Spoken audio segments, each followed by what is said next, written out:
नमस्कार। बीकेजीएस globe online platform पर आप सभी का स्वागत है। यूपी पुलिस री एग्जाम के परीक्षा पैटर्न के आधार पर आप लोगों के लिए महत्वपूर्ण टॉपिक भारत के राष्ट्रीय आंदोलन, इस टॉपिक से आपकी परीक्षा में प्रश्न पूछा जा चुका है और आगे भी इस टॉपिक से प्रश्न पूछे जाने की प्रबल संभावना है। आइए इस महत्वपूर्ण क्लास को शुरू करते हैं। भारत के राष्ट्रीय आंदोलन की क्लास हो और 1857 के विद्रोह, 1857 के विद्रोह या 1857 की क्रांति की चर्चा ना हो तो फिर यह बेईमानी हो जाएगी। लेकिन इसको हम बहुत संक्षेप में यहां समझेंगे, क्योंकि 1857 की क्रांति या 1857 का विद्रोह स्वयं में 1 घंटे से ज्यादा का टॉपिक है। हम इसे यहां पर संक्षेप में समझेंगे। 1857 का जो विद्रोह है, 1857 की जो क्रांति है, इसकी शुरुआत 10 मई 1857 को मेरठ से हुई है। कहां से हुई है इसकी शुरुआत? मेरठ से हुई है 10 मई 1857 को। लेकिन इसकी जो पृष्ठभूमि है वो पश्चिम बंगाल में लिखी गई थी। और कब लिखी गई थी? इसकी जो पहली चिंगारी थी वो 29 मार्च 1857 को बैरकपुर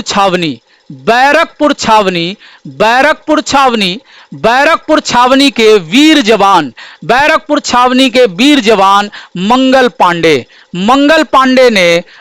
पांडे ने अपने 2 अधिकारियों की गोली मारकर हत्या कर दी। क्या कारण था? इसका कारण था जो 1857 की क्रांति या 1857 के विद्रोह का तात्कालिक कारण था। हालांकि 1857 के विद्रोह के कई कारण हैं। इसका जो तात्कालिक कारण था वो था चर्बी वाले कारतूस। क्या था? चर्बी वाले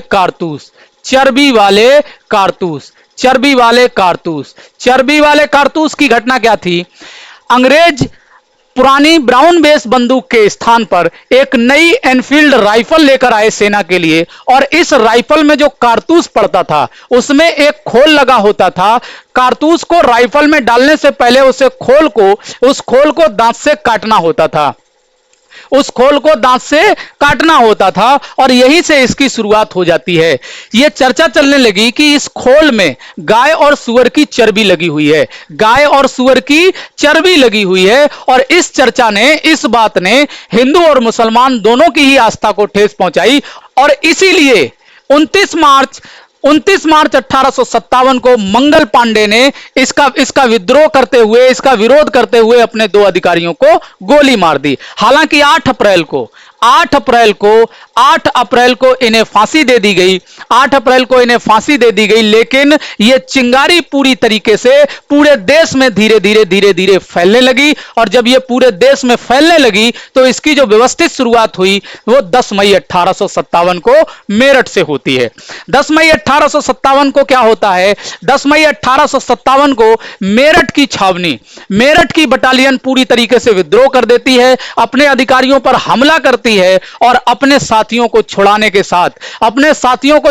साथ और अन्य लोग भी उनके साथ मिल जाते हैं। और यहां से ये लोग पैदल मार्च करते हुए दिल्ली पहुंचते हैं, और दिल्ली ये लोग 11 मई को पहुंचते हैं। और यहां पर जो अंतिम मुगल शासक थे बहादुर शाह दुती या जफर, इनको सम्राट घोषित किया जाता है और जनरल बख्त खां के साथ इस आंदोलन की व्यवस्थित शुरुआत हो जाती है। इस आंदोलन का नेतृत्व अलग अलग स्थानों पर अलग अलग महान व्यक्तियों ने किया है। इस आंदोलन का नेतृत्व दिल्ली से बहादुर शाह जफर के साथ जनरल बख्त खां ने किया है। लखनऊ से इसका नेतृत्व अवध के अंतिम नवाब वाजिद अली शाह की पत्नी बेगम हजरत महल ने किया है। झांसी से इसका नेतृत्व खूब लड़ी मर्दानी वो तो झांसी वाली रानी थी, रानी लक्ष्मीबाई ने किया। और कानपुर से इसका नेतृत्व नाना साहब और तात्या टोपे ने किया। जगदीशपुर बिहार के आरा की एक रियासत थी, यहां से इसका नेतृत्व कुंवर सिंह ने किया। इलाहाबाद से इसका नेतृत्व लियाकत अली ने किया। फैजाबाद से इसका नेतृत्व मौलवी अहमदुल्ला ने किया और बरेली से इसका नेतृत्व खान बहादुर खान ने किया। इस आंदोलन के दमन के बाद, इस क्रांति के दमन के बाद भारतीय राजनीति में नवीन घटनाएं घटी और उन नवीन घटनाओं में 1858 1858 में जो 1757 प्लासी की युद्ध से लेकर 1857 की क्रांति तक भारत पर शासन ईस्ट इंडिया कंपनी कर रही थी, उससे शासन ले लिया गया और यह शासन स्थानांतरित कर दिया गया किसे? ब्रिटिश क्राउन को। किसे स्थानांतरित कर दिया गया? ब्रिटिश क्राउन को स्थानांतरित कर दिया, यानी ब्रिटिश संसद भारत का प्रत्यक्ष रूप से शासन चलाने लगी। और इसी के साथ जो गवर्नर जनरल का पद था, गवर्नर जनरल पद नाम को समाप्त कर दिया गया। गवर्नर जनरल पद नाम को समाप्त कर दिया गया और इसके स्थान पर एक नया पद नाम सृजित किया गया जिसका नाम था वायसराय। क्या नाम था? वायसराय। वायसराय पद नाम सृजित किया गया और इस क्रांति के समय लॉर्ड कैनिंग, कौन? लॉर्ड कैनिंग भारत का गवर्नर जनरल था और यह भारत का अंतिम गवर्नर जनरल बना और प्रथम वायसराय बना। 1857 की क्रांति के संदर्भ में अलग अलग विद्वानों के अलग अलग मत हैं, अलग अलग इतिहासकारों के अलग अलग मत हैं। किसी ने इसे सिपाही विद्रोह की संज्ञा दी, किसी ने इसे कुछ और कहा, लेकिन वीडी सावरकर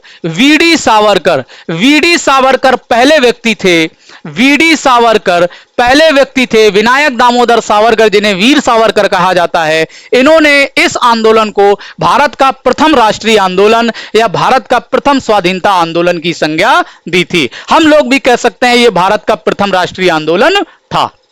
आगे देखिए, स्वदेशी आंदोलन 1905 में बंगाल में हुआ था। कहां हुआ था? बंगाल में। इसका कारण क्या था? इसका कारण था बंगाल विभाजन।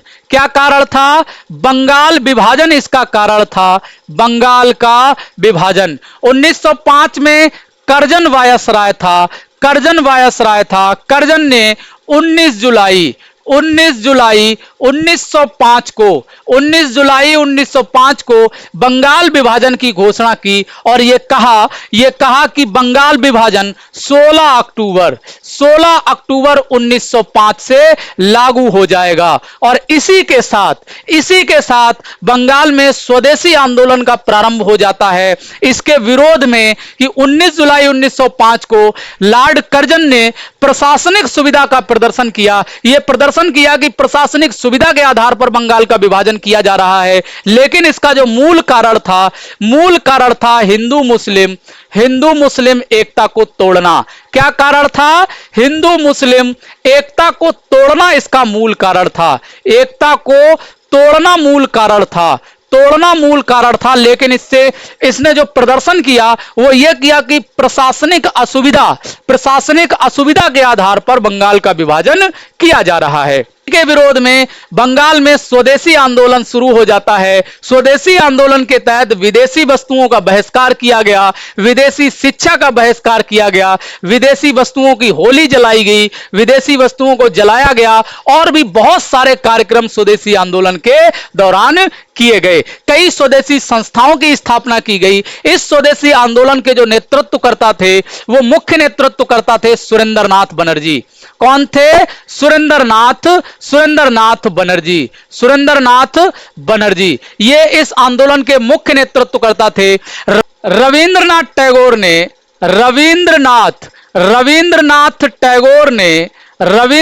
टैगोर ने इस 16 अक्टूबर को जिस दिन बंगाल विभाजन प्रभावी होना था, इस दिन को इन्होंने राखी दिवस के रूप में मनाने की घोषणा की।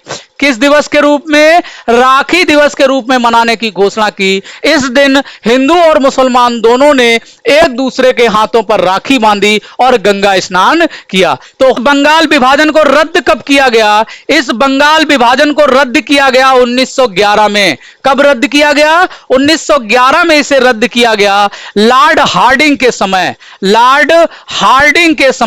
हार्डिंग वायसराय था और इस समय ब्रिटेन का सम्राट जॉर्ज पंचम और रानी मैरी दिल्ली आए और दिल्ली दरबार का आयोजन किया गया। क्या किया गया? दिल्ली दरबार का आयोजन किया गया। इसी दिल्ली दरबार में जॉर्ज पंचम ने इस बंगाल विभाजन को रद्द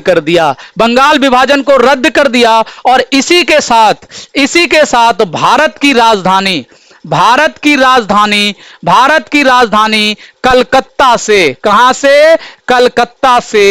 कलकत्ता से दिल्ली स्थानांतरित कर दी। कहां स्थानांतरित कर दी? दिल्ली स्थानांतरित कर दी। कब? 1911 में। लेकिन दिल्ली राजधानी बनी कब है भारत की? 1912 में। कब बनी है? 1912 में। आगे देखिए, गांधी युग 1915 के बाद भारत की राजनीति या भारत के स्वतंत्रता आंदोलनों में 1915 के बाद गांधी युग की शुरुआत हो जाती है 1893 में। 1893 में गांधी जी दक्षिण अफ्रीका गए थे। कहां गए थे? दक्षिण अफ्रीका गए थे। ये दादा अब्दुल्ला के केस के संदर्भ में गए थे, लेकिन वहां की जो स्थिति थी, वहां जो भेदभाव की स्थिति थी, गोरे और काले में जो भेदभाव था, उसे देखकर वहां उन्होंने एक लंबा संघर्ष किया। संघर्ष के बाद 9 जनवरी 1915 को गांधी जी भारत वापस आए और इसी उपलक्ष्य में 9 जनवरी को भारत सरकार के द्वारा प्रवासी दिवस के रूप में मनाया जाता है। और जब ये यहां भारत में वापस लौट कर आए तो इन्होंने 1915 में ही, याद रखिएगा, 1915 में ही अहमदाबाद में कोचरब स्थान पर, कहां?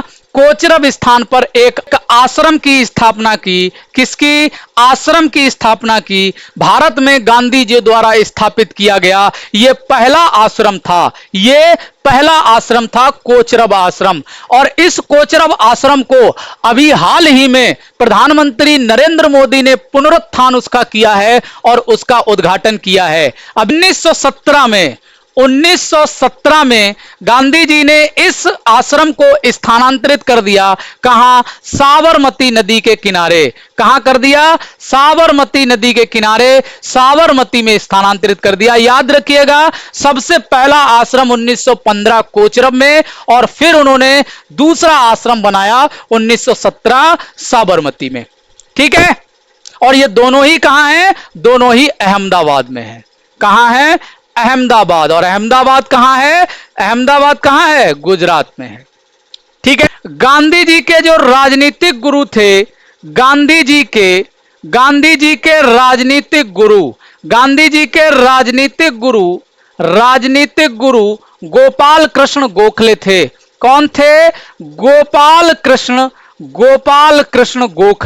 गोपाल कृष्ण गोखले गांधी जी के राजनीतिक गुरु थे। याद रखिएगा, पूछ लेता है। गोपाल कृष्ण गोखले ने गांधी जी को यह सलाह दी थी, जब ये 1915 में भारत आए थे तो उन्होंने सलाह दी थी कि 1-2 साल आप अपने कान खुले रखिए और मुंह को बंद रखिए, यहां की राजनीति को पहले समझिए। किसने कहा था? गोपाल कृष्ण गोखले ने कहा था। ठीक है? अब गांधी जी के द्वारा जो आंदोलन, जो सत्याग्रह यहां किए गए, उनको देखते हैं। चंपारण सत्याग्रह गांधी जी के द्वारा किया जाने वाला भारत में पहला सत्याग्रह था। कौन सा था? चंपारण सत्याग्रह। और यह 1917 में बिहार में किया। कहां किया? बिहार के चंपारण में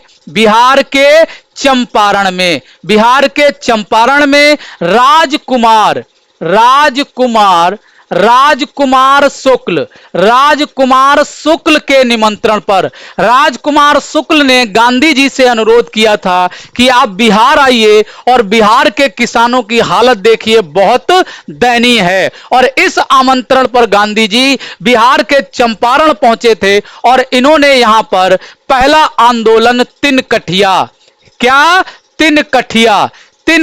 पद्धति के विरुद्ध किया। क्या थी यह तिनकठिया पद्धति? बिहार में अंग्रेज जबरदस्ती बिहार के किसानों से उनकी भूमि के 3/20 भाग पर नील की खेती कराते थे। किसकी खेती कराते थे? नील की खेती कराते थे। इसीलिए इसे नील सत्याग्रह या नील आंदोलन भी कहा जाता है। नील सत्याग्रह या नील आंदोलन भी कहा जाता है। और इसी के विरुद्ध गांधी जी का यह पहला सत्याग्रह था और गांधी जी की इसमें विजय हुई। यह गांधी जी का पहला सफल सत्याग्रह था। पहला भी था और सफल सत्याग्रह था। पहला और सफल सत्याग्रह था चंपारण सत्याग्रह, और ये जो तिनकटिया पद्धति थी ये खत्म करा दी गांधी जी ने। और इस आंदोलन में गांधी जी के जो 7 लोग थे उनमें राजेंद्र प्रसाद प्रमुख थे। कौन थे? राजेंद्र प्रसाद। राजेंद्र प्रसाद जो भारत के प्रथम राष्ट्रपति बने थे, ये प्रमुख लोग थे। राजकुमार शुक्ल इनके साथ थे। कौन थे? राजकुमार शुक्ल इनके साथ थे। ब्रज किशोर प्रसाद इनके साथ थे। ब्रज किशोर प्रसाद, ये महान लोग इनके साथ थे चंपारण सत्याग्रह में। चंपारण सत्याग्रह के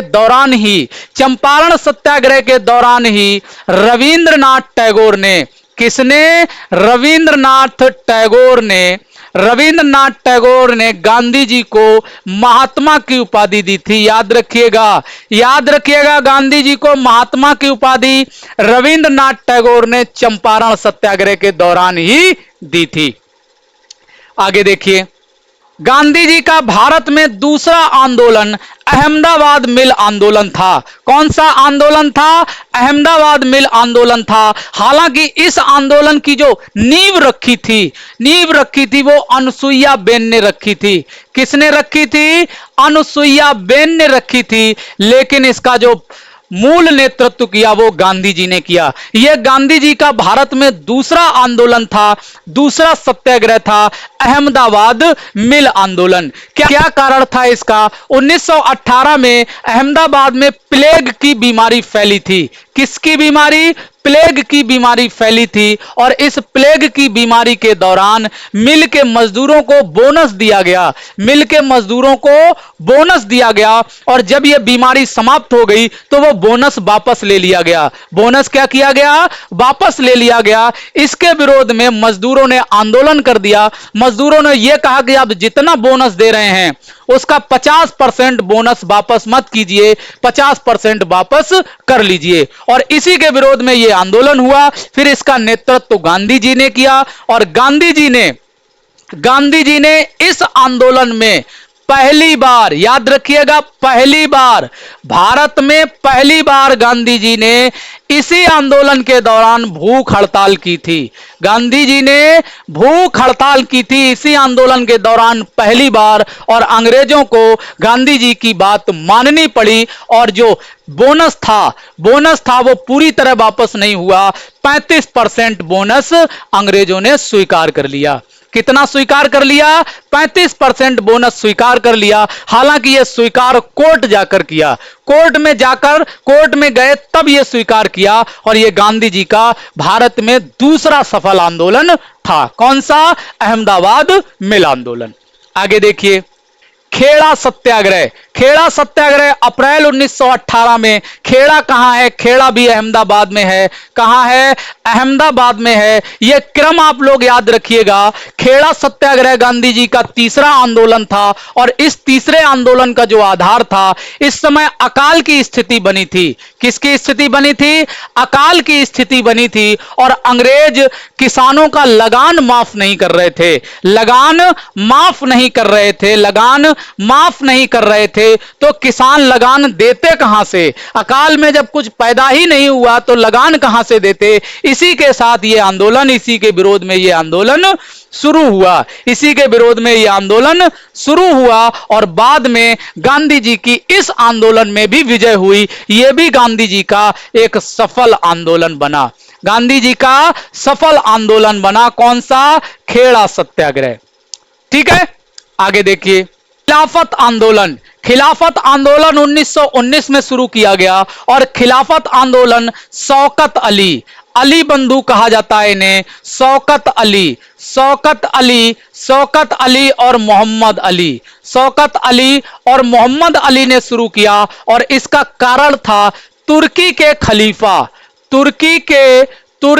खलीफा का पद समाप्त कर दिया गया।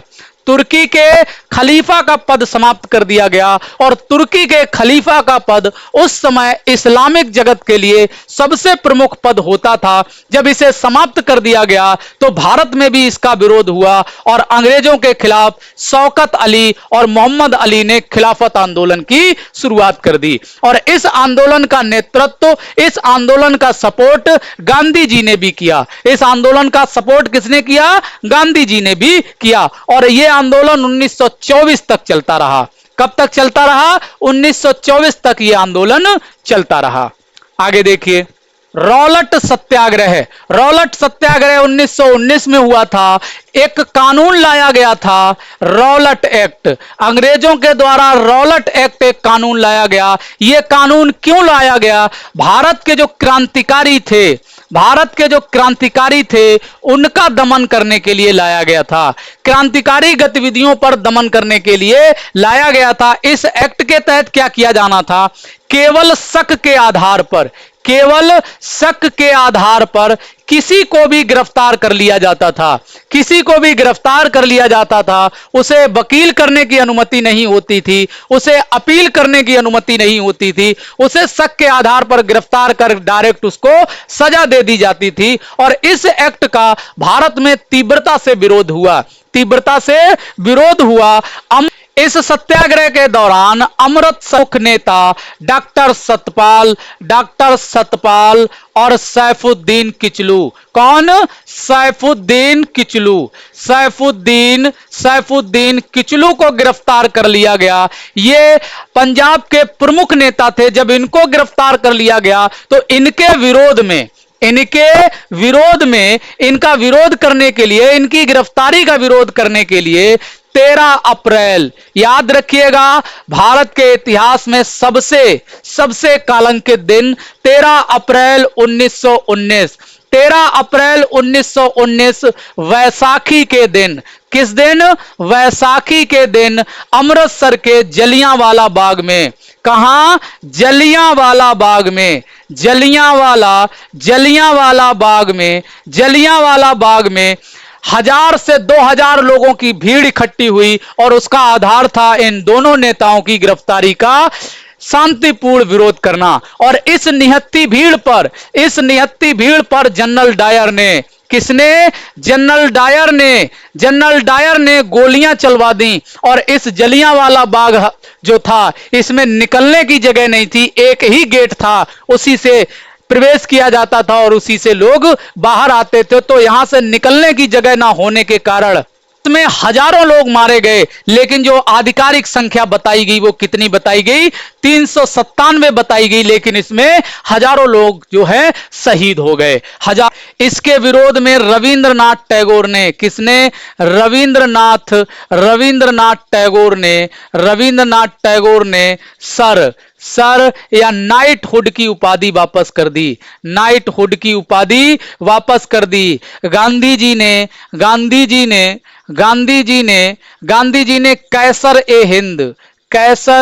कैसर ए हिंद की उपाधि वापस कर दी। कैसर ए हिंद की उपाधि वापस कर दी। वायसराय की कार्यकारिणी में एकमात्र सदस्य शंकरन नायर, कौन? शंकरन नायर ने वायसराय की कार्यकारिणी से इस्तीफा दे दिया। वायसराय की कार्यकारिणी से इस्तीफा दे दिया। आगे देखिए, असहयोग आंदोलन की शुरुआत 1 अगस्त 1920 को हुई। कब हुई? 1 अगस्त 1920 को हुई। गांधी जी के नेतृत्व में असहयोग आंदोलन की शुरुआत 1 अगस्त 1920 को हुई। इस आंदोलन की जो आधार था, इस आंदोलन का जो आधार था वो शांति थी, अहिंसा थी। इस आंदोलन के दौरान 4 फरवरी 1922 गोरखपुर, कहां? गोरखपुर के चौरी चौरा में आंदोलनकारियों पर चौरी चौरा की पुलिस चौकी के पुलिसकर्मियों ने गोलियां चलाईं और जब इन पर गोलियां चलाईं तो निहत्थी जो भीड़ थी वो उग्र हो गई और उन्होंने इस चौकी पर हमला बोल दिया और सभी पुलिसकर्मी चौकी के अंदर बंद हो गए। बाहर से आंदोलनकारियों ने आग लगा दी और इसमें 22 पुलिसकर्मी उसी के अंदर जलकर मर गए। और इसी घटना के संदर्भ में गांधी जी ने 12 फरवरी 1922 को बारदोली प्रस्ताव के तहत, किसके तहत? बारदोली प्रस्ताव के तहत इस असहयोग आंदोलन को वापस ले लिया था। क्या कर दिया था? वापस ले लिया था। किसे? इस असहयोग आंदोलन को वापस ले लिया था 12 फरवरी 1922 को बारदोली प्रस्ताव के तहत। हालांकि भारत के अंदर गांधी जी के इस कदम को अनुचित बताया गया। भारत के जो क्रांतिकारी लोग थे, भारत के जो युवा लोग थे, उन्होंने इसे अनुचित बताया, लेकिन गांधी जी का जो मूल आधार था आंदोलन का वो अहिंसा था। क्या था? अहिंसा था। और इस अहिंसा के कारण ही गांधी जी ने इस असहयोग आंदोलन को वापस ले लिया। आगे देखिए, बारदोली सत्याग्रह 1928 में हुआ था। कहां हुआ था? गुजरात के बारदोली में। यह प्रश्न आपसे पूछा जा चुका है। इस आंदोलन का नेतृत्व किया था वल्लभ भाई पटेल ने। किसने नेतृत्व किया था? वल्लभ भाई पटेल ने नेतृत्व किया था। यह किसानों का आंदोलन था। किसका आंदोलन था? किसानों के लिए आंदोलन था। और इसी आंदोलन के बाद वल्लभ भाई पटेल सरदार वल्लभ भाई पटेल बन गए। कौन बन गए? सरदार वल्लभ भाई पटेल बन गए। सरदार वल्लभ भाई पटेल बन गए। सरदार वल्लभ भाई पटेल बन गए क्योंकि इसी आंदोलन के दौरान यहां की महिलाओं ने, किसने? महिलाओं ने सरदार पटेल को सरदार की उपाधि दी थी। आगे देखिए, सविनय अवज्ञा आंदोलन 1930 में किया गया था। गांधी जी के नेतृत्व में यह एक महत्वपूर्ण आंदोलन था। इसे नमक सत्याग्रह भी कहा जाता है। नमक सत्याग्रह भी कहा जाता है। नमक सत्याग्रह। इस आंदोलन में 12 मार्च 1930 को गांधी जी अपने 78 अनुयायियों के साथ, 78 लोगों के साथ इन्होंने साबरमती आश्रम से, कहां से? साबरमती आश्रम से दांडी के लिए यात्रा की। इसे दांडी मार्च कहा गया। क्या कहा गया? दांडी मार्च कहा गया। और गांधी जी लगभग 385 किलोमीटर पैदल यात्रा करने के बाद 6 अप्रैल 1930 को दांडी पहुंचे और यहां पर इन्होंने नमक कानून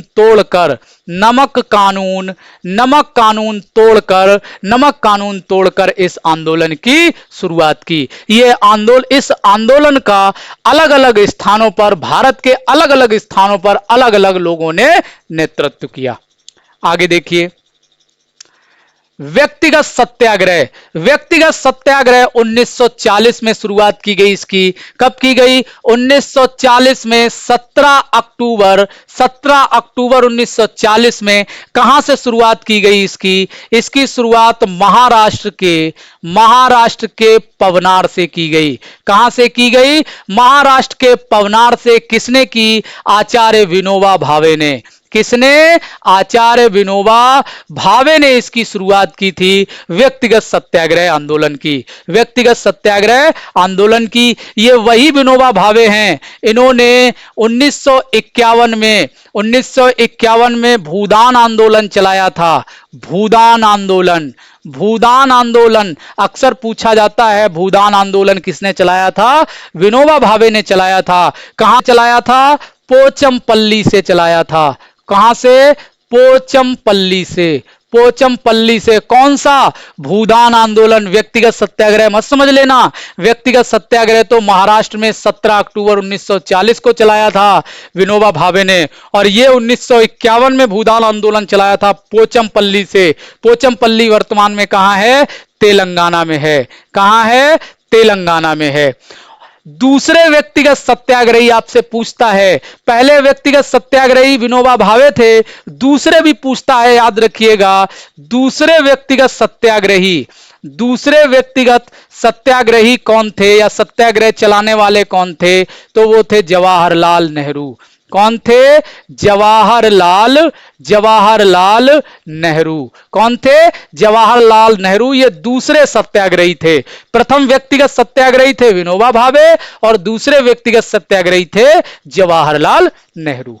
आगे देखिए, भारत छोड़ो आंदोलन। भारत छोड़ो आंदोलन 1942 को, 1942 में 8 अगस्त 1942, 8 अगस्त 1942 में, 8 अगस्त को अगस्त क्रांति दिवस के रूप में मनाया जाता है। 8 अगस्त 1942 को बंबई के ग्वालियर टैंक मैदान में अंग्रेजों भारत छोड़ो और गांधी जी ने पहली बार डू और डाई, करो या मरो, करो या मरो का नारा दिया। गांधी जी ने कहा था कि हम या तो भारत को आजाद कराएंगे या भारत की आजादी के लिए लड़ते लड़ते अपने प्राणों को न्यौछावर कर देंगे। गांधी जी ने पहली बार यह कहा था और इस ग्वालियर टैंक मैदान में अंग्रेजों भारत छोड़ो जैसे नारे दिए गए। और इस समय जो वायसराय था वो लिनलिथगो था। कौन था? लिनलिथगो था। लिनलिथगो था। इस आंदोलन के दौरान 9 अगस्त को यह आंदोलन प्रारंभ होना था। कब प्रारंभ होना था? 9 अगस्त को प्रारंभ होना था। 9 अगस्त को ही ऑपरेशन जीरो आवर। क्या? Operation zero hour. बहुत महत्वपूर्ण शब्दावली है, याद रखिएगा।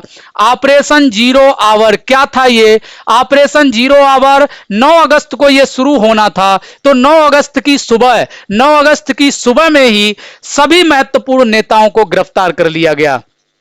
सभी महत्वपूर्ण नेताओं को गिरफ्तार कर लिया गया। अगर हम यह कहें कि इस आंदोलन की शुरुआत तो गांधी जी के नेतृत्व में होनी थी, लेकिन यह आंदोलन नेतृत्व विहीन था। क्या था? नेतृत्व विहीन था। इस आंदोलन का नेतृत्व किसी ने नहीं किया। यह आंदोलन स्वतः स्फूर्त चलता रहा, स्वतः स्फूर्त चलता रहा। इस आंदोलन का नेतृत्व किसी ने नहीं किया, क्योंकि सभी महत्वपूर्ण नेताओं को 9 अगस्त यानी ऑपरेशन जीरो ओवर में ही गिरफ्तार कर लिया गया था।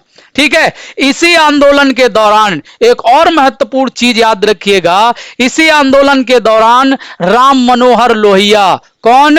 राम मनोहर लोहिया, राम मनोहर लोहिया, ऊषा मेहता, इन दोनों लोगों ने, इनके साथ अन्य लोगों ने भी, विशेष तौर पर ऊषा मेहता ने भूमिगत रेडियो का संचालन किया। किसका संचालन किया? भूमिगत रेडियो संचालित होता था। इस भूमिगत रेडियो पर डू और डाई, कौन सा? डू और डाई बुलेटिन प्रतिदिन प्रसारित किया जाता था भूमिगत रेडियो के द्वारा, और इसको जो संचालन करती थी ऊषा मेहता और राम मनोहर लोहिया करते थे। के लिए एक महत्वपूर्ण क्लास है, इसे आप लोग अच्छे से तैयार कर लीजिएगा। अगर यह क्लास आप लोगों को अच्छी लगी हो तो वीडियो को लाइक और शेयर जरूर कीजिएगा और चैनल को भी सब्सक्राइब कीजिएगा। कमेंट कर हमें जरूर बताइएगा हमारा यह प्रयास आपको कैसा लगा। मिलते हैं आप लोगों से अगली क्लास में, तब तक के लिए नमस्कार, धन्यवाद।